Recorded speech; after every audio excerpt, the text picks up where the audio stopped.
This is the 8th squirrel we've caught in the last 2 weeks. So I grab them and put them in the four-wheeler and drive them about 2 miles away and release them.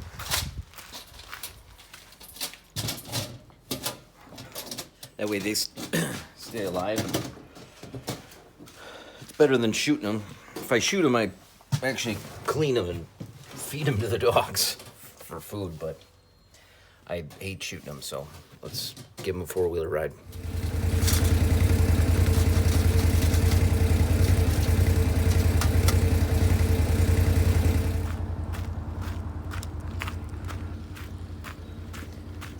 Well, hopefully 2 miles is far enough away where he won't make his way back.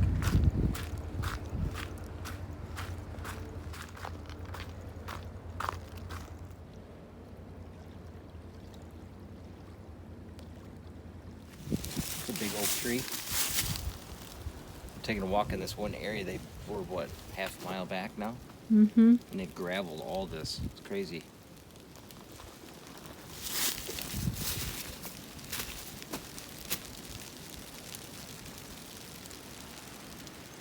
How far away from our property? Say, half a mile?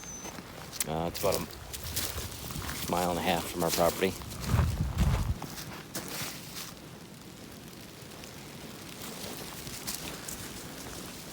That almost looks like a white oak.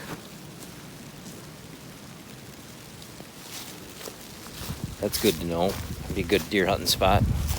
There's some white oaks in here.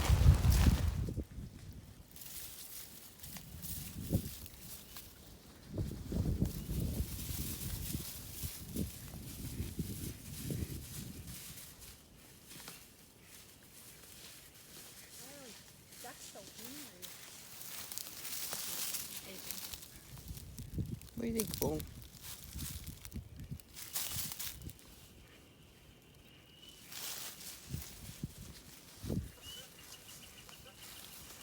Here comes a goose.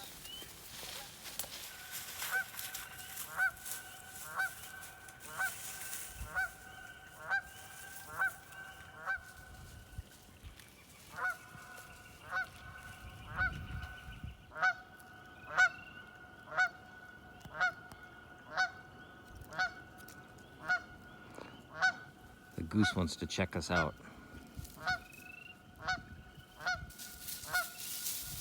I mean, the dogs just scared up a grouse by this beaver pond, and I just want to show you.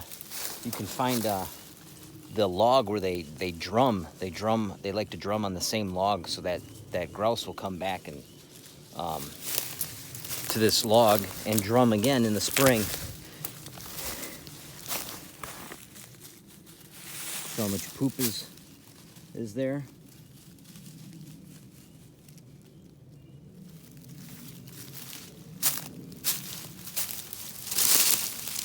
Up here too.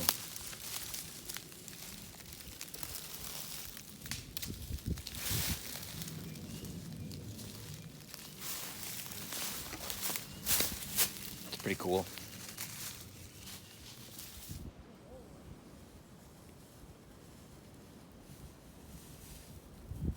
This is a massive beaver dam. It's got to be over a quarter mile long from the other side of those trees. It zigzags all the way around.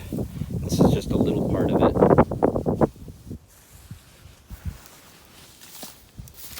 But it's, I mean, they stick big rocks and everything in their dam.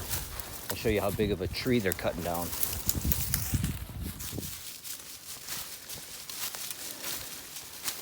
They love these aspen trees. That's one of their favorites. They're cutting down all these.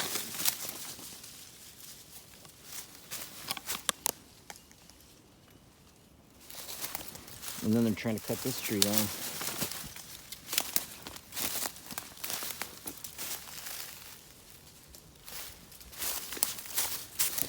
Big tree.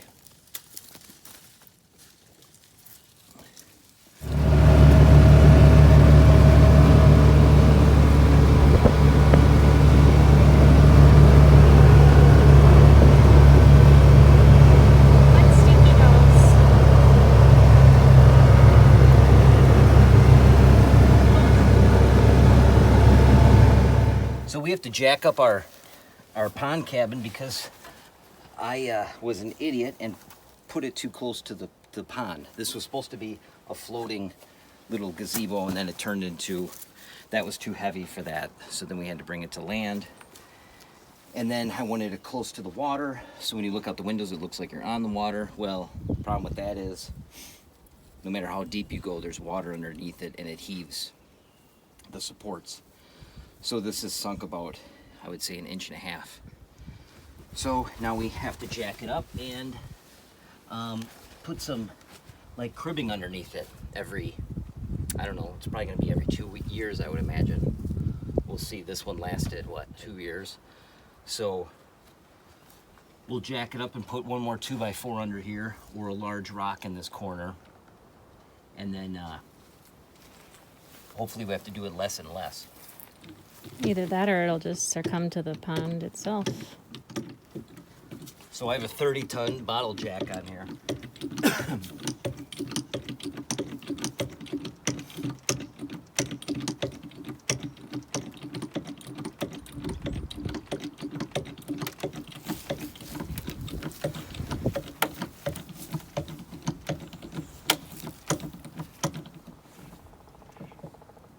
Ducks.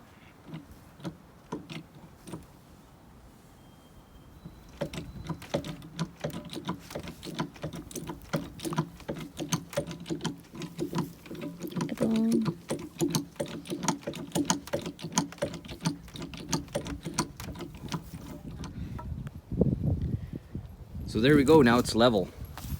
We raised it a 1.5 inches and just put one treated 2x6 under there.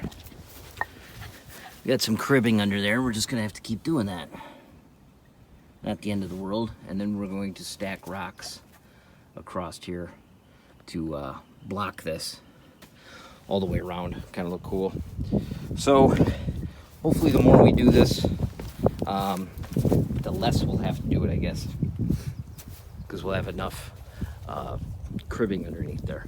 But last time we were here, we enclosed all the soffits with the rough cut boards, and we still have to do these gable ends and stuff and trim out the outside.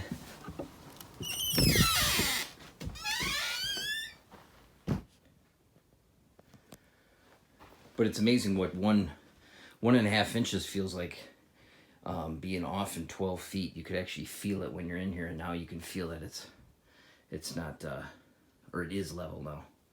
So, good deal.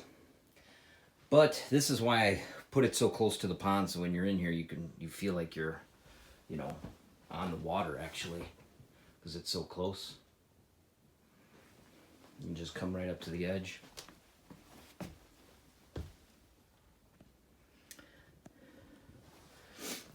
But it only took 20 minutes and we got it level, so it's not that big a deal. All right, try them out.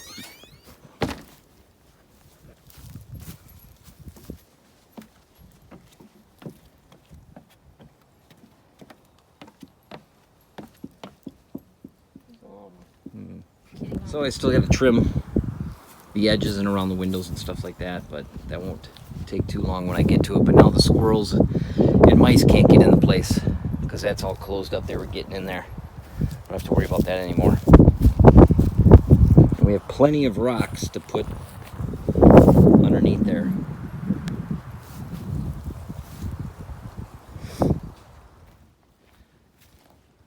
Well, this is what I ended up cutting this weekend. I only have one log left, and we kind of got to peel that one. Half of it's done on the other side, but it's really hard to get the bark off this one, particular one. So I hit some dirt, and my saw blade got dull again, so I stopped. I got to get home, but we got a lot of discs. We got to split, and this is only 1/4 of it. So those will sit in the sun and start drying. And we'll stack them in here. And I also got this whole backside done on the barn. top half. All the nailers in, what I nail the boards to. There's a bird living in there, so I stopped so he can get in and out. One of those eastern phoebes. And then we got some wood split. Got our cabin leveled, and we also got all this brush in the trailer out of here.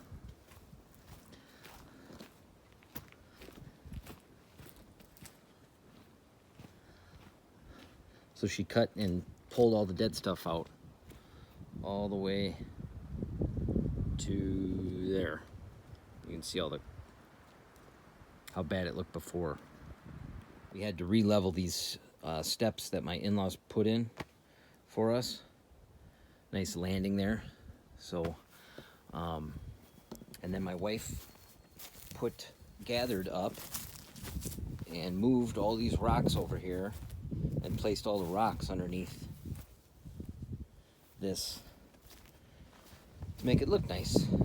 So she needs a few more rocks to finish it up.